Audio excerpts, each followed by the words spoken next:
Oh my God, this is a one-to-one verbatim Hasanabi take. I swear to God. Someone find the clip. I have said this verbatim. I have said this. I have said this verbatim. Oh God, I love him so much.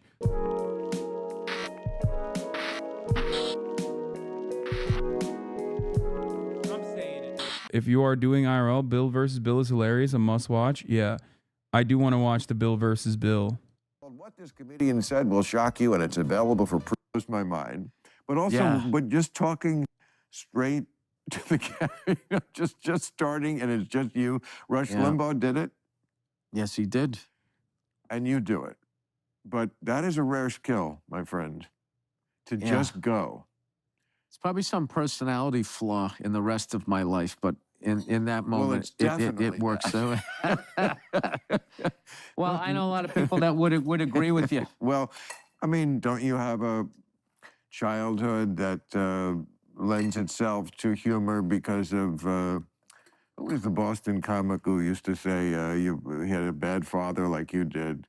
And he was like, when Bing Crosby's kids were like talking about how Bing Crosby was, remember that? Oh, yeah. He was like, hey, my dad used to hit us with, my dad used to hit us with your father's record. You know, that was a Boston comic. I forget who it was. Yeah, yeah, there was. Don't make me play the clip again, Destiny fans. Destiny fans on an alt account. As a fellow Destiny hater, sure, bud. Don't make me play that clip again, dude. You're trying to get me back into the. You're trying to get me back in to show you the 30-second scroll on a subreddit. Okay, don't even do it. But yeah, you have fodder. You know, like all of pain in life is fodder for art, right? Yeah, I mean, I guess that's kind of how it works. I mean, that's class. Look at that. When I used to drink, I used to just fill it up till it was above the ice cubes. Well, I used to drink like that too, but you know, we all have to throttle back. I know. As we get older. Those are I like that joke that you used to do. Said if you don't stop drinking as you get older, you start looking like a Kennedy. Yeah.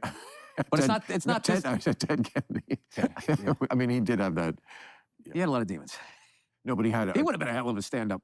All the pain that guy had, and then the pain he caused. Ted Kennedy. Oh my God, he would have crushed it. That giant head. I know stories about him from like. Let's keep it light, huh? What could be? Where are you going? Yeah, you're going to Ted. You get Teddy Darkness. Can I smoke a cigar in here? Of course, you can do whatever you want in here. But I dated someone whose mother, like, was someone he visited as a lady. They had a book club.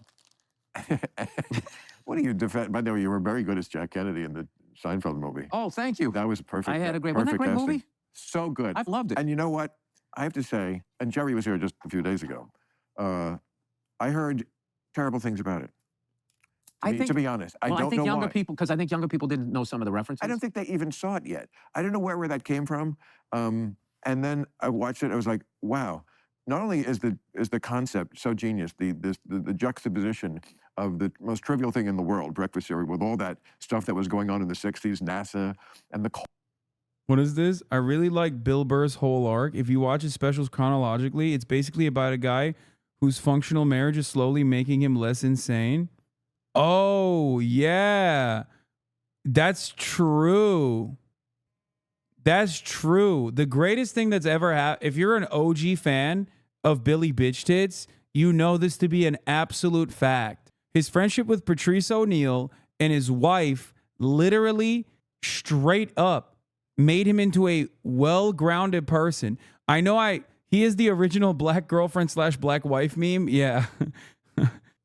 Technically. You're not wrong. Yeah. What? Ping him? What is the question? Cold War, you know, all that. But what's funny is the battle that Kellogg's and Post, it's the same battle that people are fighting with the Army. I loved all of that. I also loved when they went to the grocery store, when Post and Kellogg's are racing to get their Pop-Tarts there. Did you notice one truck was a Ford, one was a Chevy? No, I did not know. Like, there was a lot of, like, little things in there. Oh, there were. But what's funny is treating it as if it was the end of the world, the space. Yes. That's what was funny. And Khrushchev, that it was important to the Cuba, the Cold War, El Sucre, all that stuff. And the pacing, for a first-time director, I love that about it, that it just moved. You know, comedians make good directors, though. He wants to talk about anti-white racism. Oh, that one chatter? Ay.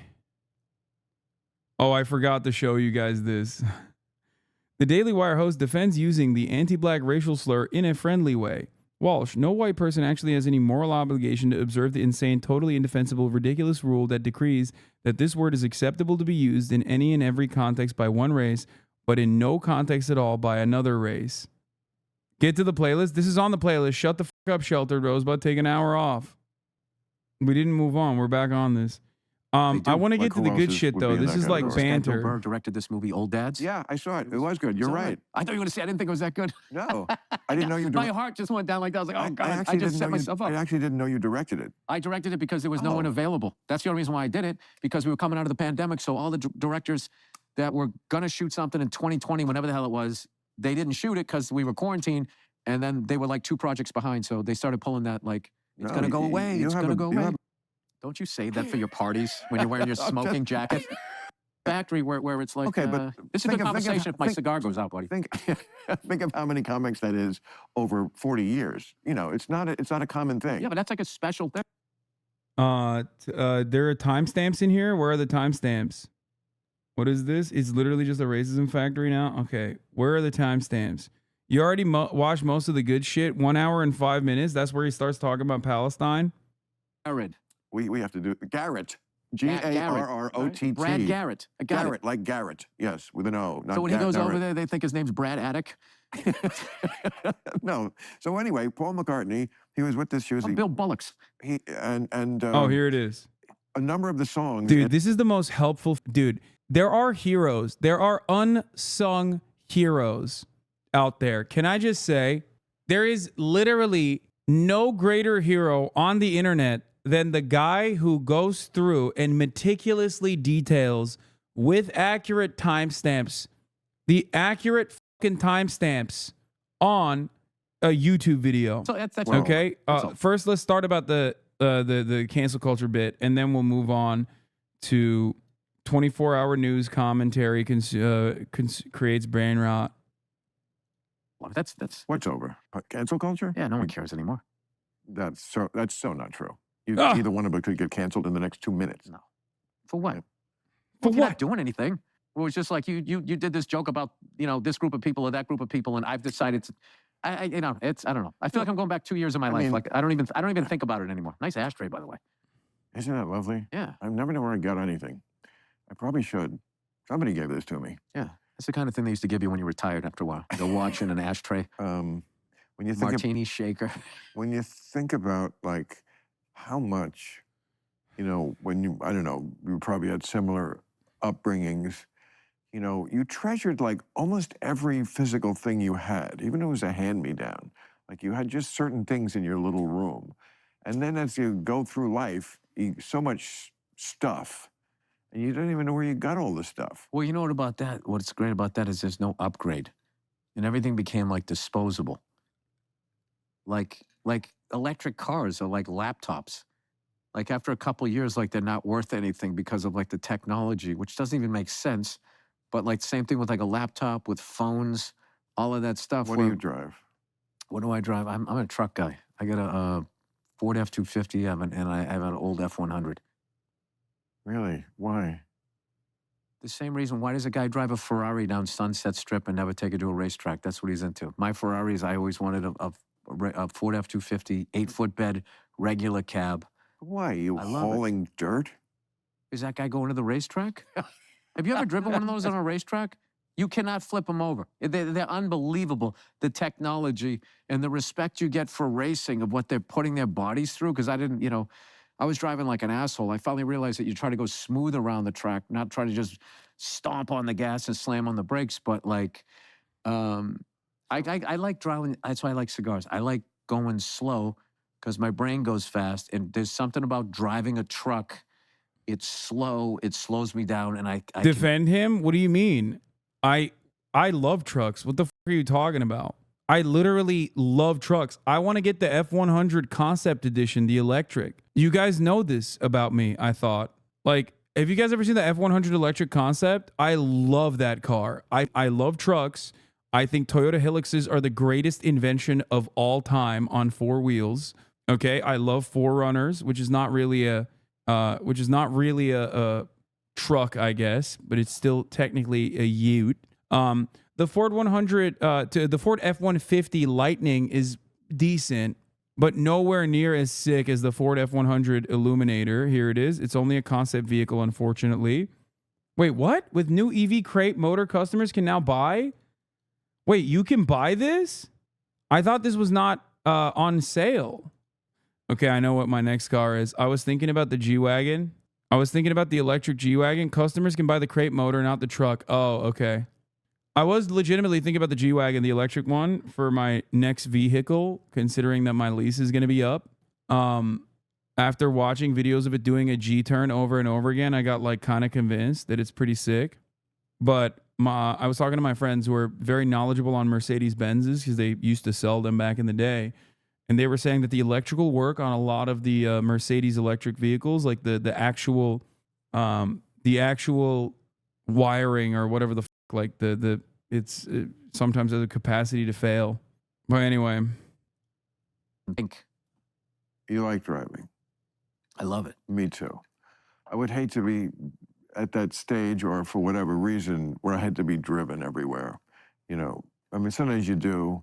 Like when we're on the road, probably get okay. That was brief. That cancel culture conversation was brief. Cincinnati, right? But there's something, and I see these electric cars now next to me on the highway. That, I mean, not like self-change place. I feel like people that watch 24-hour news networks get institutionalized to blame colors of ties rather than the corporations behind them, and they will just sit there convinced that, you know, Trump is the worst thing that happened to this country, or Biden is the worst thing that happened to this country. And it's just like, you know, you might want to just kind of push through that veil a little bit further. Yeah. And so I kind of have this thing, like when I get around like the 24-hour news zombies, I just, Jesus Christ, was that Geritol?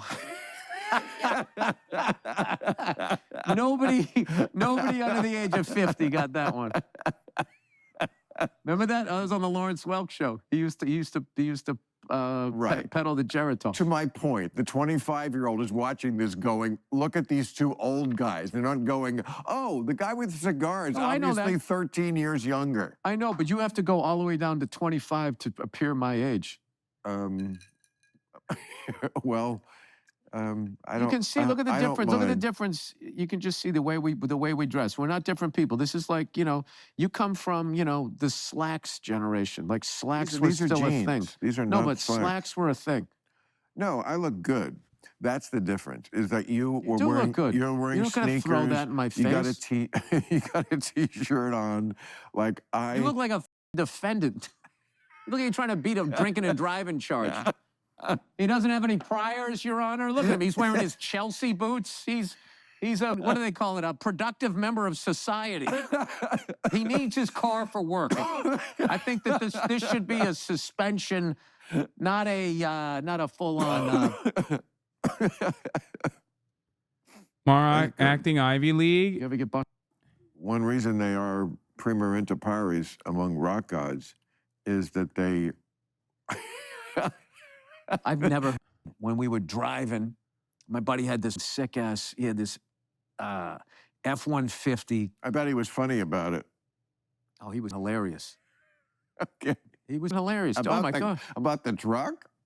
Even? Like, that dude, good? Listen, I get it. You're not a knock-around guy. You looked up Latin words and you didn't hang out with the fellas, and they used to hang you by your underwear at the lockers. So now none of them are funny because this is your one thing. But I'm funny. They could never be as funny as me. Well, like there's so much shit about you that's funny that you're not even trying to be funny. Your whole outfit is hilarious. My I don't know outfit. what it is. Yeah. A shirt and pants is an outfit? You dress like that, like you're going to sing that, what is that song? Splish Splash, I was taking a bath with your stupid little slippers that you're wearing. Slippers? These are like boots. These are almost Beatle. Oh, you're an outlaw. These are almost Beatle boots. They're Chelsea boots. I know that because my wife's into fashion. Because they were the greatest. What were? Beatle boots. Those were badass. Well, that's what it was. It was like the half boot. That's what they sang. That's She a Loves You, three-quarter yeah, tone. yeah, yeah. And yeah. So what you know what I like about their music, and when it's like 2.5-minute song, and what they could say about a relationship that's still relatable. Like I used to listen when I really started going into their back catalog, right? Not back catalog. They're later in their career. Rubber Soul and all of that shit. Revolver. That was not later. That was mid. All right, relax, you fucking historian. Go ahead, throw another Latin word at me. Anyway, I started like listening to the lyrics, and I would be like, I literally just went through that with whoever I was dating. Which song are we referring to? I don't have them memorized. I like that over the course of like, it seems like they're just very cordial and jovial in the beginning, and like around the 1 hour mark, things start changing, which I suspect is like Maher calling Burr an idiot for not taking a PJ everywhere. Burr doesn't want kids to die. Oh yeah, here. This is where it like starts cooking. Palestine campus protests. Maher Beatles lecture with Burr calling him old and pretentious. Please don't buy any more expensive things. Getting hard to convince my leftist friends to get a subscription. Wait, what? You don't have to do that.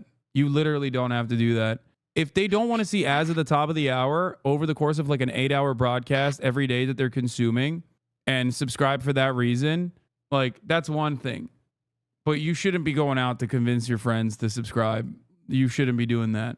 If they personally, after consuming my content for a long enough time, personally make the choice to be like, you know what? This shit deserves $5 a month. It's not that big of a deal.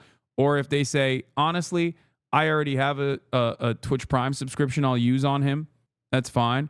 Or maybe you're like Token Black Guy, gifting 10 tier 1 gifted subs because you're like, I don't want 10 people to see the ads at the top of the hour. That's it. That's all this is. Here's the 3-minute ad break now, by the way. Got him. That was a layup. You gave me an alley-oop. Cringe Fetterman moment. All right, we'll do that in a little bit. We do that in a little bit. Burr is likable throughout the whole thing. Busting his balls is the best way to grab the audience. I agree.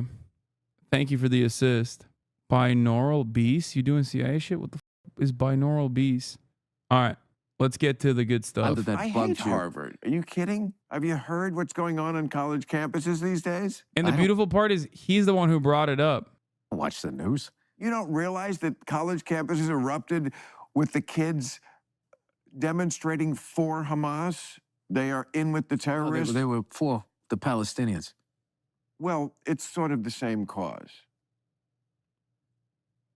Why, are you?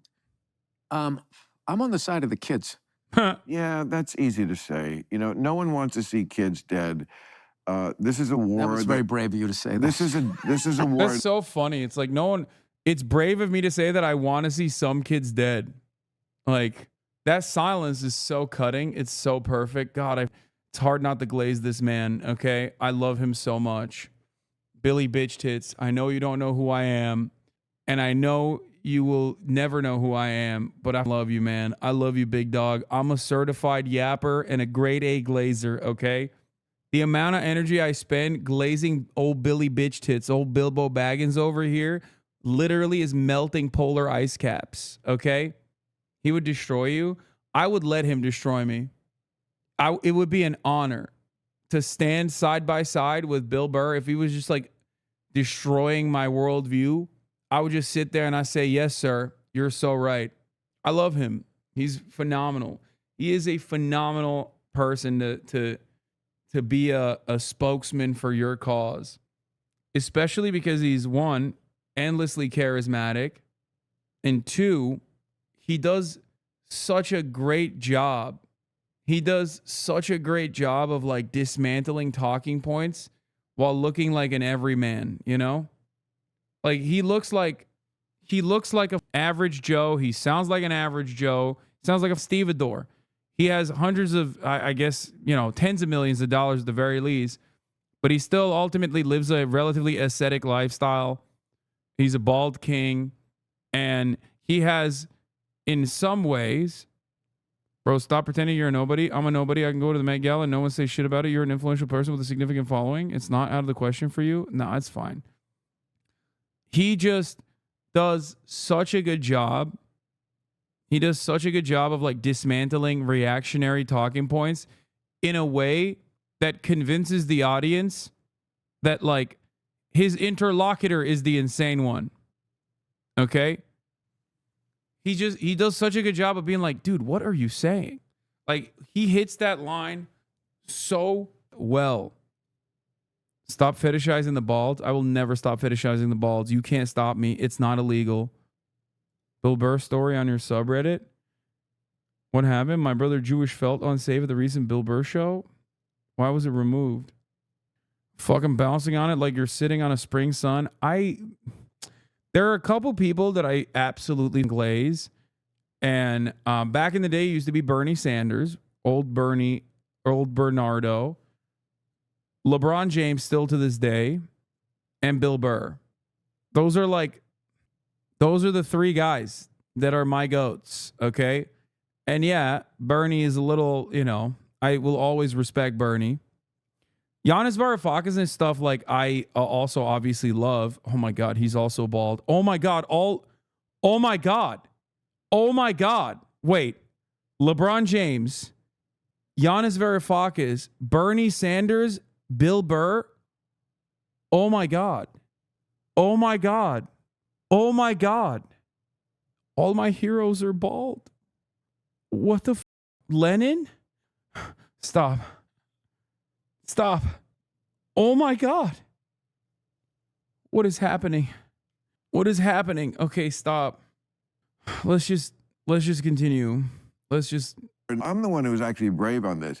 Pat yourself on the back. It's easy to say I'm for the kids. Who's not for the kids? Well, it comes down to real hard-nosed decisions. Like a country. Stop talking like you're a general. A country got attacked. Israel got attacked. I'm not saying that they didn't have a right to go back. I'm just sitting there going how do I look at what... They're the only country in the world that they get attacked, and then as soon as they counterattack, it's like, well, we got to stop this shit now. Don't attack them. There's a very simple solution to all this problem in the Middle East. Stop attacking Israel. Hey, you Stop just solved attacking it. Israel. You just solved it. I actually did. There you go. That's fantastic. Anyway. All right. We don't need to get onto that. Let's go to Russia and the Ukraine. How do you solve that one, Bill? Let me hear your hard-nosed decision about that. Well, let me ask you a question. How is war still legal? With all the shit that's been canceled. Legal. Why is that still legal? Would you like a real answer to that? Because for something to be illegal, you have to have the capacity to enforce it. And you can't enforce against war, or else you have to go to war with the country that's going to war. And we don't... It's just this actually shows, this actually perfectly demonstrates Bill Maher's way of thinking. He's like, yeah, you can't, he made a silly remark, oh, how is war not illegal, huh? How about we cancel war? He's not being serious when he says that. And then Bill Maher, takes him seriously and goes, oh, you want a serious answer? And then immediately starts demonstrating his worldview. Okay? That oh, you can't stop war because you would have to go to war with the other country. And it's too powerful or whatever it's no, man, it's because people make money. Okay? It's because people make money. That's it. It's always for resources. I don't think there's ever been a war throughout human history that wasn't about ultimately about resources, whether it be land, whether it be gems, whether it be natural resources. It's just, that's it. And now the war economy in and of itself has become a very important resource. We go to war with Russia over Ukraine. What would be the sense of making it illegal? Oh, that's really going to stop Putin. No. To stop people from going to war, you have to also put boots... As a little reductionist, yeah, I'm just pointing to one singular aspect of why war occurs. Obviously, there's here, this is a great example. Religion. No. If you think the Crusades were simply on the virtue of religion and not that religion was used as a galvanizing principle, you've got it all wrong. That was resources. It was expansion. Religion was simply used as a way to justify the need to do such things. U.S. Civil War, literally resources. Slavery was a commodity. Human beings were seen as capital. The right went to war utilizing the pre-existing racial pecking order and the fears that many had in the South that their culture would change in an effort to defend slave owners from losing their mode of production. Yeah. Better put, industrial capitalists versus agricultural proto-capitalists. Pearl Harbor was in direct response to our blockades of the Japanese petroleum industry. Yep. in every single aspect of like religious war or whatever, it's actually still about expansion, colonial ambitions, and securing resources. Except they masquerade as like religious wars in an effort to add a secondary reason, a galvanizing principle. Religion plays that role. And talk it out. Why can't Putin do a podcast with the head guy? Like, you just solved the Middle East on a podcast. Why can't they solve what they're doing on a podcast? See, this is why this is not your thing. Make some hard-nosed decisions. It's not your thing. It's what you... It is my thing. It isn't your thing. This is not your thing. You're like that guy that has a fantasy football team and thinks he's a GM. No. That's exactly what it is. Like, why am I listening to you like you've done something? What have you done in Washington? Nothing. No, Just a Goon 92. Thank you for the 5 gifted. Beneath you. No, it would. Look, you would be the coolest guy in Washington. You showed up with those boots it would be so and easy. No tie. They'd be like, oh my God. It'd be so easy to be. Did Kevin Bacon just come back to that Footloose town? Kevin Bacon. You could teach him how to dance, Bill. Yeah, I absolutely could. You get off your little private jet. I have a TV show. And you travel Southwest, is that right, Bill? I love Southwest. Really? I love the order. Is that how you travel? I love Southwest. Do you travel commercial? Most of the time, yeah. You do? Yeah. I won't lie, this is a bit of an indefensible take. I think Southwest is really like... Southwest is like supposed to be democratically organized. Like, it is so bad, though. Southwest is like what right-wingers think communism is. People are able to purchase like a line, like a better position on the line, so they can have their pick of the litter. Except with the exception of the first row, and every single with the exception of the first row, and I guess like the emergency exits, every single, including the seats on the first row and the emergency exits, every single seat is dog shit. It literally is the right-wingers' understanding of communism or socialism. The true goal, obviously, and by the way, and that is because Southwest is a capitalist institution, the true goal should be to make it so that air travel across the board offers the same leg room that is like literally the same leg room that's like valid for every single person on the flight. Sit your ass down and listen. No, it's because it's equally shitty for all on Southwest, because their goal overall is to just like pack as many people as possible to make as much money as possible, because it's still a capitalist corporation. Complaining about airlines is such an influencer thing to do. It's such a passionate topic for podcasters. Wait, what? We live in the United States of America, chatter. What the f do you mean? Try going from like one part of this continent to the other, especially when there's no trains. Like, what are we talking about? I drive? Okay, good luck. Like, plenty of regular people also fly. I'm a Southern Ontario Crody. Oh my God.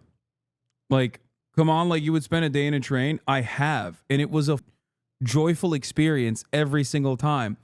Whether it be the Surfliner on the coast of the California water line from San Diego to Los Angeles, or obviously a much more elevated experience in the form of a bullet train going from Tokyo to Kobe.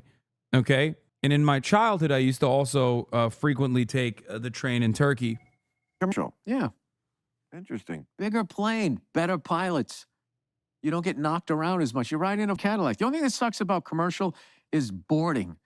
That's it. Once you're there and you got your shit up there, you're flying first class, which all first class is, if you've never flown it, is they treat you like a human being. Oh my God, this is a one-to-one verbatim Hasanabi take. I swear to God, someone find the clip. I have said this verbatim.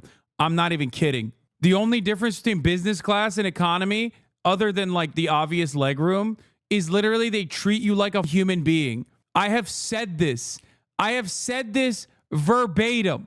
When you fly business class, they literally just treat you the way that like everyone is supposed to be treated. Oh my God. Oh God, I love him so much.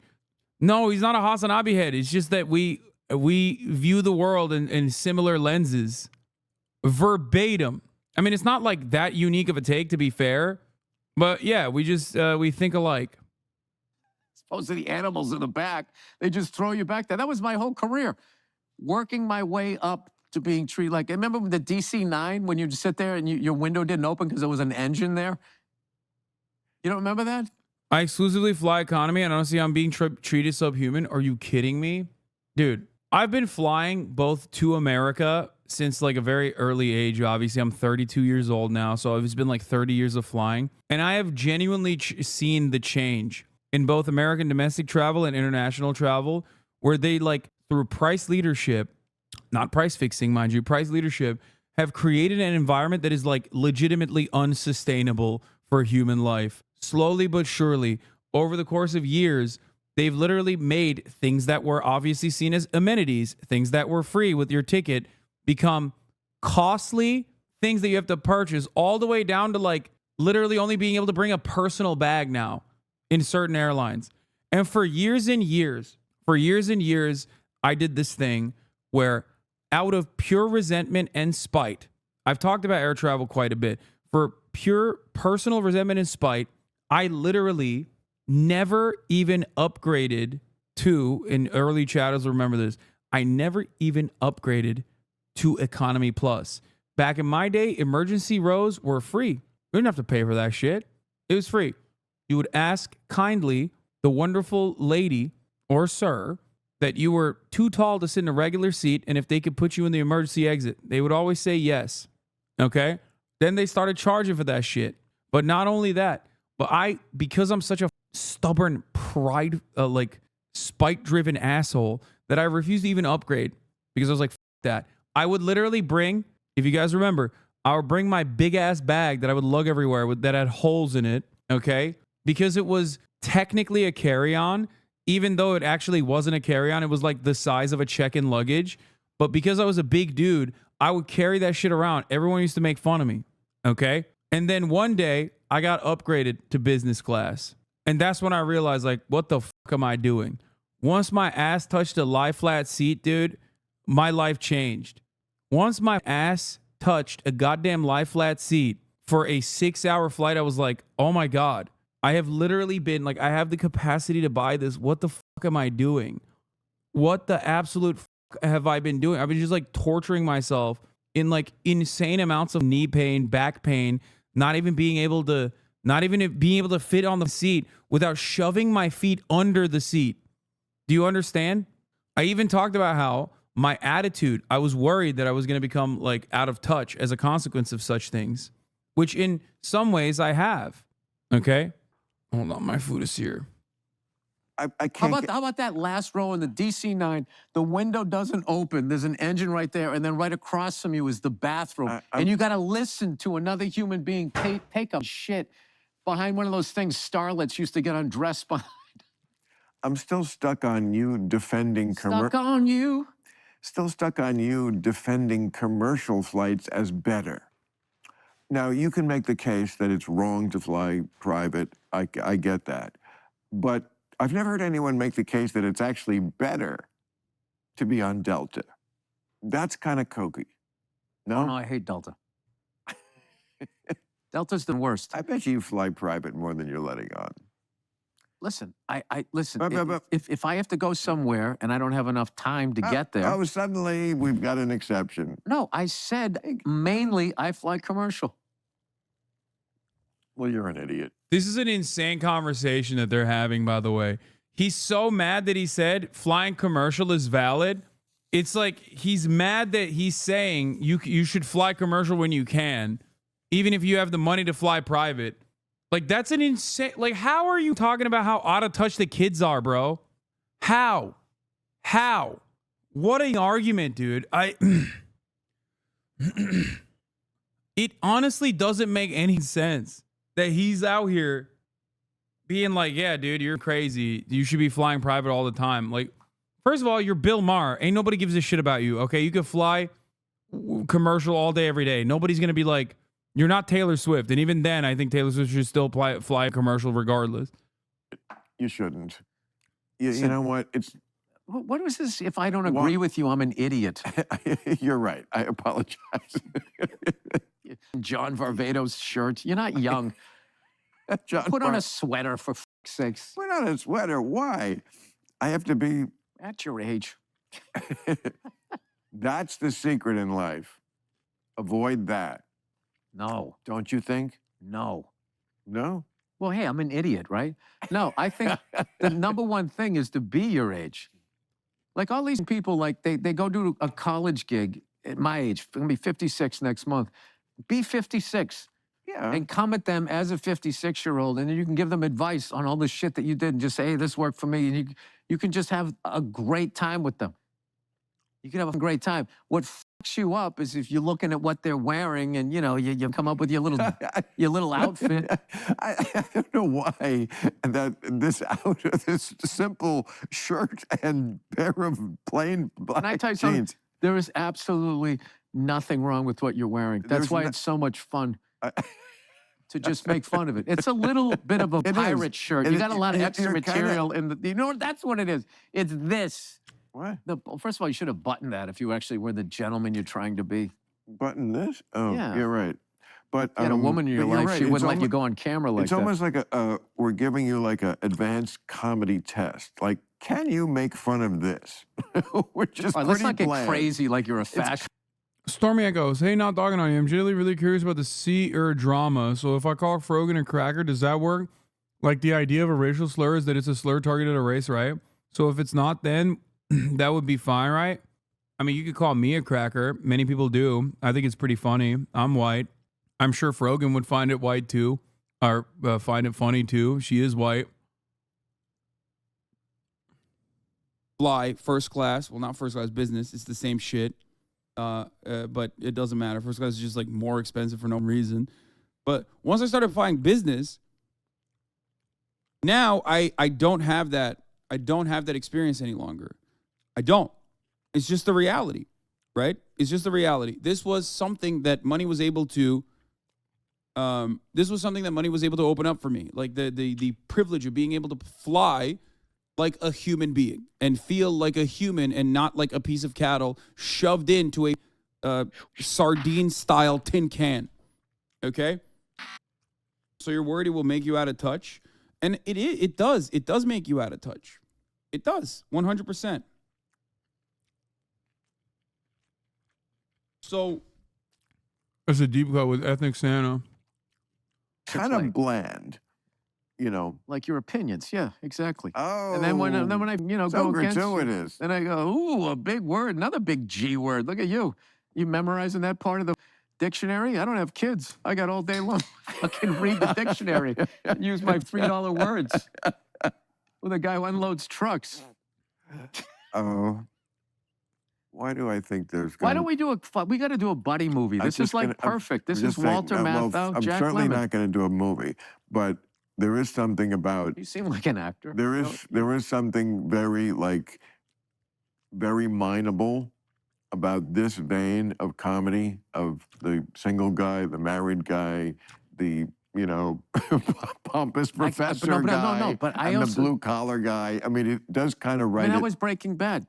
Breaking Bad is one of the great dark comedies of all time, where you had this super smart teacher, and he had like his biggest fuck up as a student, and then they have to somehow work. It was The Odd Couple. Oh, you know It's what? fantastic. I never watched that show, and I know everybody loves it.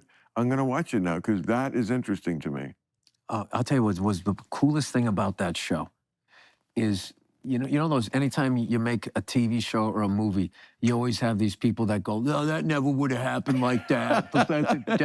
Dude, Yeah. everything that they did, right down to me and Lavelle Crawford laying on that pile of money, they figured out how much money Mr. White would have in what denominations and how high it would be to shoot those people down. When we did this train robbery scene, I got to be on that. It was so robbing a train. It was amazing. And they would whatever chemical they had in one of them, they used to make meth. So they were taking it out. My job was to stall the train. They take it out and then replace it with water. And they had their team figure out how long that would take. And they said, we literally had somebody that would be on the internet. That wouldn't happen like that. And they said, actually, it would. The volume of water is this, the volume of that. And they would just shut them the f down, like a comedian, just chopping the head off of the loudmouth asshole in the front row. They did that while making one of the greatest shows of all time. That is satisfying. Oh, like, I already loved everybody liked the show. It was one of the most efficiently run. They just knew what they wanted to do. I did one of the first times I did the gig there. We got through the scene so fast, they switched my flight from the next day, Southwest. They go, we can get you right now. We can go get your bags at the thing. And I felt like Elvis. Do you have like a deal now for make more movies somewhere? No. No? It doesn't exist anymore. What? It doesn't exist. No more. They don't do those. No more they don't do like deals? they're getting away from first look deals. Like I'm always late to the party. Like when I started stand up was right after the '80s. All the balloons were popped on the ground and everybody was getting their wages garnished. Oh yes, that again. My generation ruined everything. I didn't say you ruined. I never said that. No, but the '80s. That's when I was starting. I mean, that's when I was a young comic. All right, but I didn't say you ruined it. I know. I'm just saying no, but it got bloated. It was on every channel, and then it went. Right. So I used to open for guys. It got bloated, yes. Yeah, and I used to open for guys, and they would try to discourage me. They would be like, oh, man, I didn't know why you even started. If I was your age, I would get the fuck out of this business. That's what they told me. And they would be like, Wednesday night, look at this. There's no... He's even out of touch among other movie stars. Yeah, look how defensive he got. Look at how defensive he got. Oh, here we go. My generation ruined everything. Bro, you're talking to a guy who's your age, man. Like, you're literally talking to a movie star your age, and you're so triggered by this, like, notion, this, like, outside battle that you are perceived of having all the time, that you can't even have a guy like that tell you what's what. Maher's 13 years older. You know, 3 years ago, there'd be a line down the block, and I didn't have any deflector shields, you know, so I would be listening to, really? Oh, my God. Should I quit? But fortunately, I sucked at everything else in life, so I really didn't have any options. Yeah, I didn't have a plan B either, really. I remember when I got out of college, I sent out resumes to advertising agencies. I guess I thought I could get that as a day job, be an ad man, you know, write ad copy. I could see that. I could see it too. I mean, yeah, it's not that different from stand-up in a way. You're trying to be humorous and pithy and okay. You'd probably talk down to a few clients, but you'd throw those words in and they'd be like, this guy's smart. This guy knows how to sell these widgets. I'm telling you, when we both flame out and doing a morning talk show in Seattle, this kind of stuff is going to be gold. it's Fart Man and Asshole Jack. Yep. Oh, that was morning radio. Morning radio was always a real name, and then, you know, Eddie and the Bulldog. It was always something like that. We got Wild Man Vermouth with Jerry. It was always a regular name, then something crazy. So there's no more three-picture deals? No more, like, deals at streaming services? I shouldn't say that. Don't they need for content? someone like me? Really? When When you're a bald ginger in Hollywood, it's basically... But didn't old dads do very well? Yes, it did. Then why... Can we stop talking about rich assholes if it's not to dissect class war, please? Who cares about rich assholes? The f*** are we doing reacting to them? Thank you, base chatter. Your contributions to the Maoist-Leninist project has been noted. I am going to give myself 4 lashes specifically for the counter-revolutionary sentiment that I've expressed by looking at these bourgeois traitorous scum who are actually doing their very best in line with their class interests. I have once again done a no growth. I will absolutely engage in praxis. Thank you. Thank you so much for your statement. Wasn't Old Dad reactionary? I don't know. I don't watch all of the shit that he makes. During the strike, it was... Chat really thinks watching Hasan is activism. This is entertainment at the end of the day. Thank you. Yes. One of them is acting according to his class position, at least. Yeah, you have someone who is like a relative class traitor versus someone who is absolutely one of the best classist pieces of shit. And I think that this is a perfect demonstration, especially because they're both famous and a lot of people pay attention to what they have to say. And a lot of people will pay attention to what my analysis is overall of what they have to say. None of which is activism regardless. Yes. In the words of Patrick Bet-David, this is valuetainment. Let me, for everyone who worked on that movie, Bobby Cannavale and all of those amazing actors and everybody. I like him. Patrick Don Vito, everybody helped me edit the thing, Ben Tischler, all of them. We were #1 globally on Netflix 2 weekends in a row, and it's streamed like 50 million. Because who around the world doesn't understand the concept of old dads? Certainly in Pakistan. Well, maybe we just made a good movie. No, so, okay, so riddle me this about the business. Was there a compliment, the thanks? What? There was no compliment in that. Actually, there was. Kind of shit on it, like you didn't think that it went global. No. I didn't say in Pakistan they were watching. They might have. You don't think there's some old dads there? No. What I said, it was. Oh, that's right. It was, you figured out the Middle East. I forgot. Hit. No. I found a way to craftily get a very good compliment into you. Well, that's what it is. Without making it look like one. Because I am the pompous professor, my friend. I like it. I know you do. So anyway, but riddle me this about the business, because I'm always reading, as we're always talking of people at dinner when we're in this town and we're all in the business, and we're talking about the changing and the streaming and everything. Why is it, if a movie does well like that, then there isn't at least an offer to do the next one? Because the people running it now, they're kind of doing like what Germany did, where they tried to take over the whole world, and you can't do that because there's just so many people don't want that. But there's always something in every business, like Amazon or Walmart. They're always trying, let's open up across from this mom and pop and put them out of business, and we'll be only showing time. Like, that's such a funny way to describe that. You are not an activist. I'm not, dude. I'm not. Okay, shut the fuck up. It's not activism to watch YouTube videos. Okay, I don't have hate in my heart for anyone, but this piece of shit irks me to my core. His voice. He's such an alcoholic. Yeah, Bill Maher has the tendency to, I think, do agitative propaganda in the direction of the working class by just behaving in the ways that he does. Like, I think him and Elon do overtime converting people. Not to brag, but I just emailed my representatives using a pre-filled email from JVP.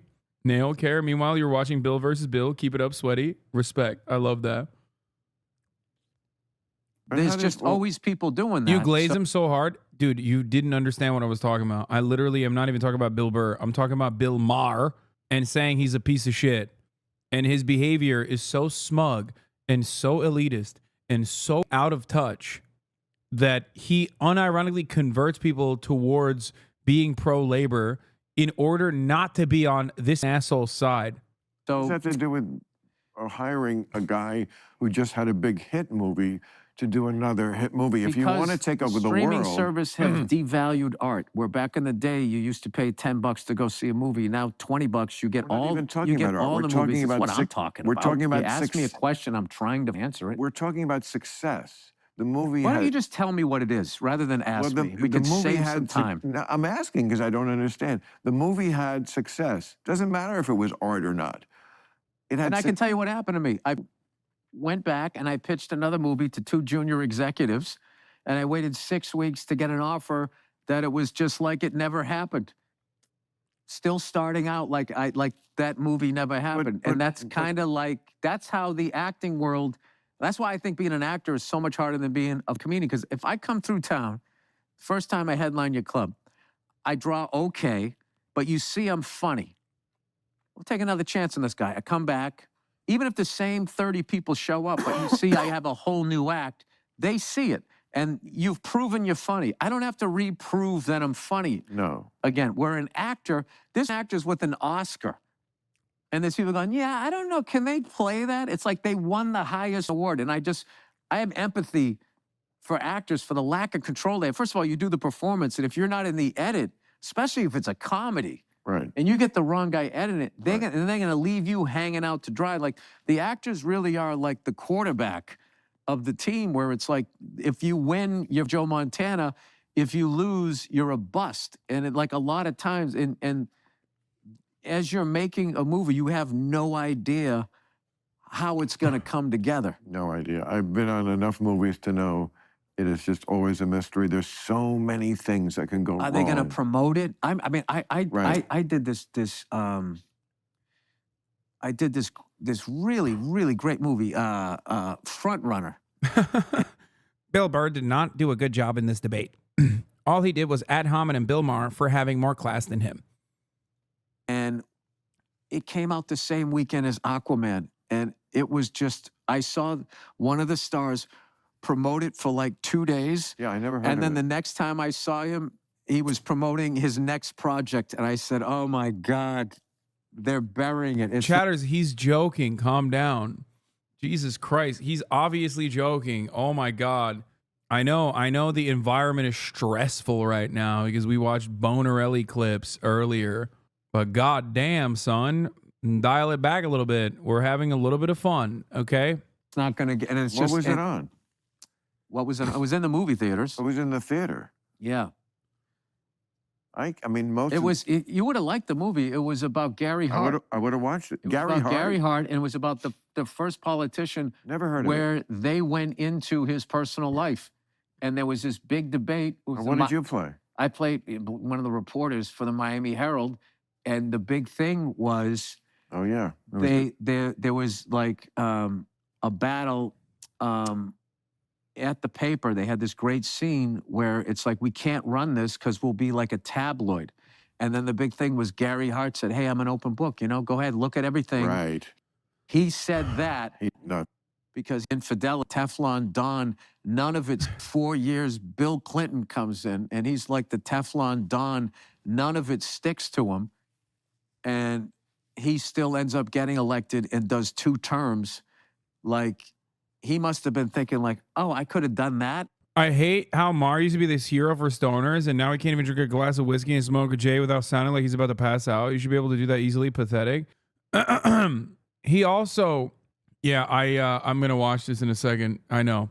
He also personally literally had like actual like problematic, but I wouldn't say problematic, radical takes, right?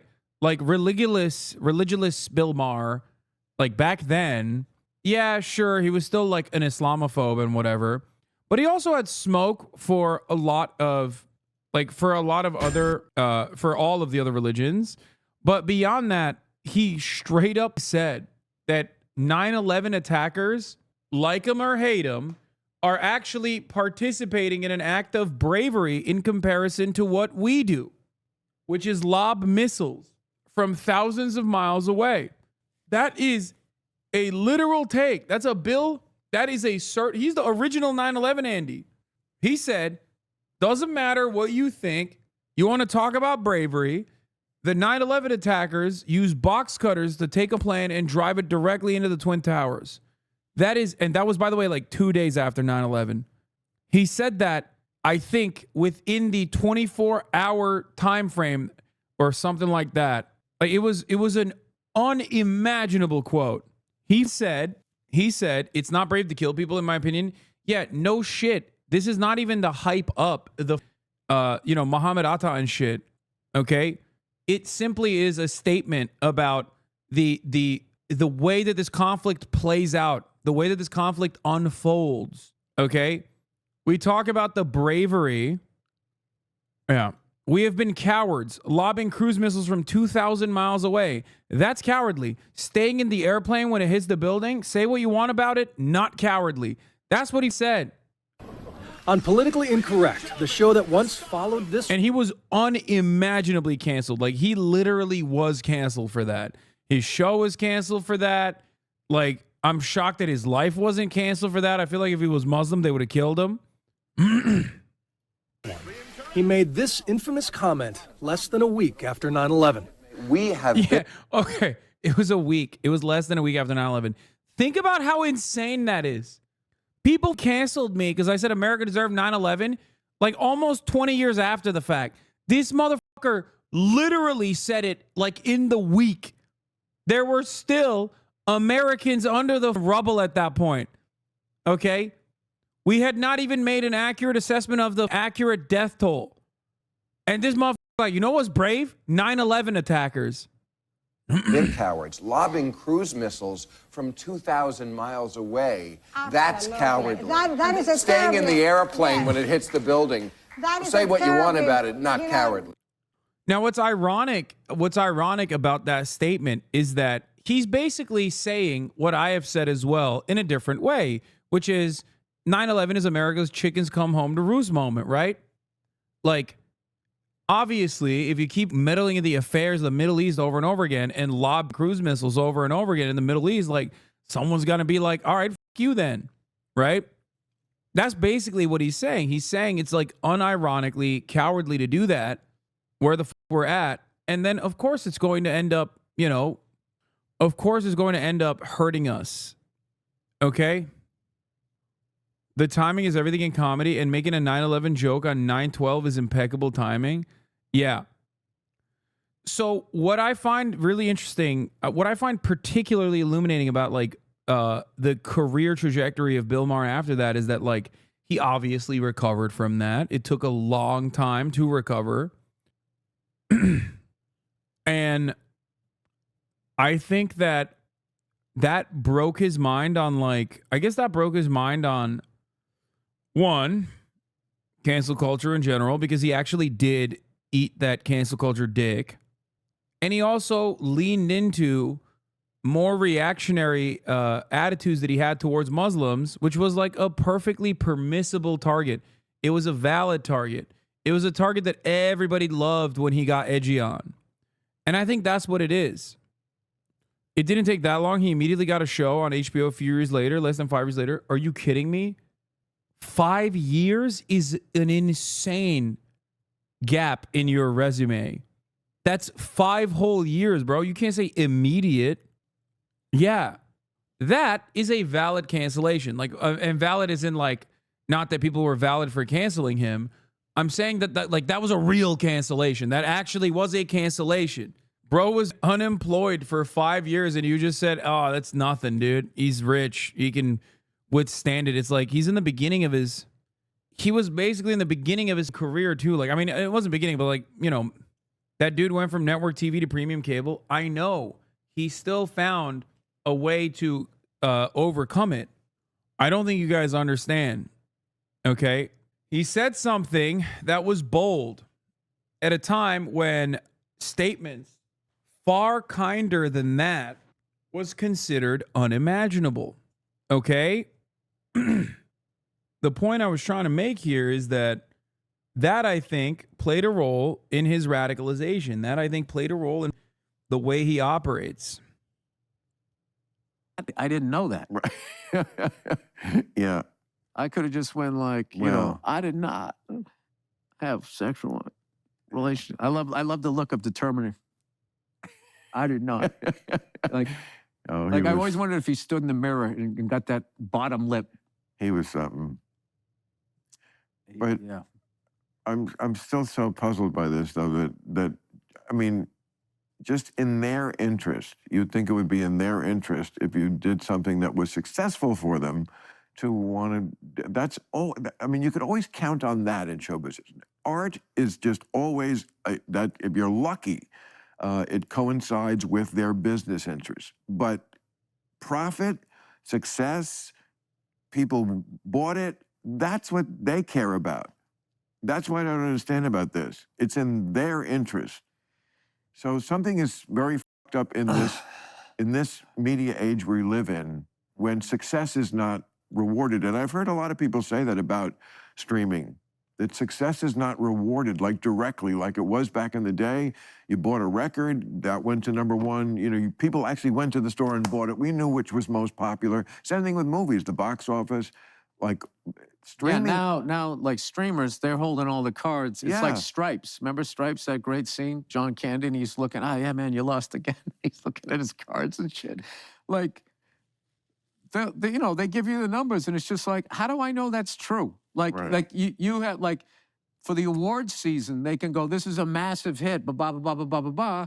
And then when you come to be like, okay, it's a massive hit, can I have some, well, you know, the numbers weren't that good. Like, the numbers are whatever they need them to be.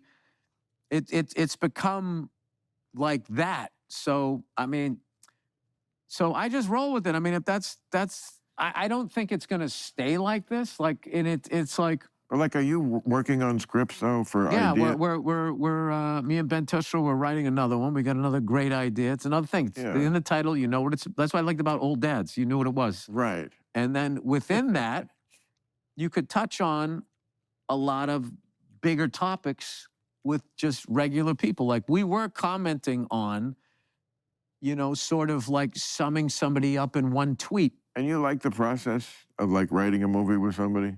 I love writing. I love writing dialogue. And one of my favorite things to do is I want every actor that shows up to be excited, like that we wrote them something that's going to be fun to say, because then they come to the set. Of course. They have fun. Well, that's how you get an actor to do it. Yeah. And then for the crew, all you do once a week, you bring in a food truck, you know, and a coffee truck on another day. They're like, okay, this guy gives a fuck. Like the bar is so you low. Feed your crew once a week? No. There's a regular thing. But once a week, if you spring for a food truck, because that's coming out of your pocket, that's not them. They're like, all right, this guy's a solid guy. So then if you have a long day, because shit isn't working, which is going to happen, they're not looking at you like, you know, how many times going to eat this lasagna? You know, lasagna is like the big, like if you got to cook for 100 people, they come out in those aluminum trays. If a truck comes up every once in a while, you gotta give somebody a ray of light, you know, as they're doing it. It's a great tip for the kids out there who are thinking about going into the business and treating crews bad or good. Once a week, Can I tell you how low the bar is? How low the bar is? Oh, you just did. A food truck once a week will do it. Yeah. Yeah. You know what? I tell you, just saying good morning to people. They're like, you're like one of the nicest guys I ever worked for. It's just like, what the f happened to you? Who doesn't say good morning? There's people that don't say good morning. No, I mean, look, I would not. I can tell. I know who doesn't say good morning to people. He's sitting across from you, Bill. You know his ass is one of those people that's just like treats people like they're invisible. Oh my God, to do a movie. First of all, you got to get up at like the crack of dawn. I mean, it's like I remember in the '80s doing that. It's like. All you do is the DC movie. Cab, right? DC Cab, yeah. Right, my first big picture. You do the movie. Both ends of the Bill spectrum here. Okay. The rest of this seems kind of boring, like Casablanca, Kendrick versus Drake. Okay, I'll hear what he has to say about Willow Smith's new album. What music do you listen to, Bill Burr? I'll tell you the latest thing I downloaded, Willow Smith. Willow Smith? Just put out an incredible album, and what I'm loving is the drums are incredible, and so much of it is in like an odd time. I was trying to play along to this one song it started in 7, and then it stops. There's a bar of 8, and then you play in 7, and then the chorus is in 4. And I literally had to write it out to try and just figure out like the first friggin' half of it. So I listen to that. I still listen to Zeppelin. I've been listening to Kenny Rogers. I like old school country. Yeah, I like I like a lot of hip hop. Right into right about Biggie dying and Jay-Z coming up. I liked all of that. I liked storytellers. 90s. Yeah, and a lot of the 80s shit is really cool too. But like. Basically the 90s. And what I loved about Biggie was he was hilarious, and he was an incredible storyteller, and his stage presence was unbelievable. And the fact that he was only 24, he did all of that by 24. And you know, I was really into that. Now, you know, you just age out of it because people are talking about stuff. I mean, not like I could relate to what he was. Actually, Bill, I wish we could, but there's another rap war going on currently. Maybe you've heard about it, between Drake and Kendrick Lamar. Yeah, and who better to discuss this and a 60-something and a 50-something-year-old white guy. What do you make of this rap war, this sort of renaissance of the 90s rap wars? I think it's great. It's great. Great? It's great for... Somebody got shot today. Oh, well, you know, you have to make your hard-nosed decisions. No, I think it's great. It's fun. I think it's fun. Why can't we all get along? That are all...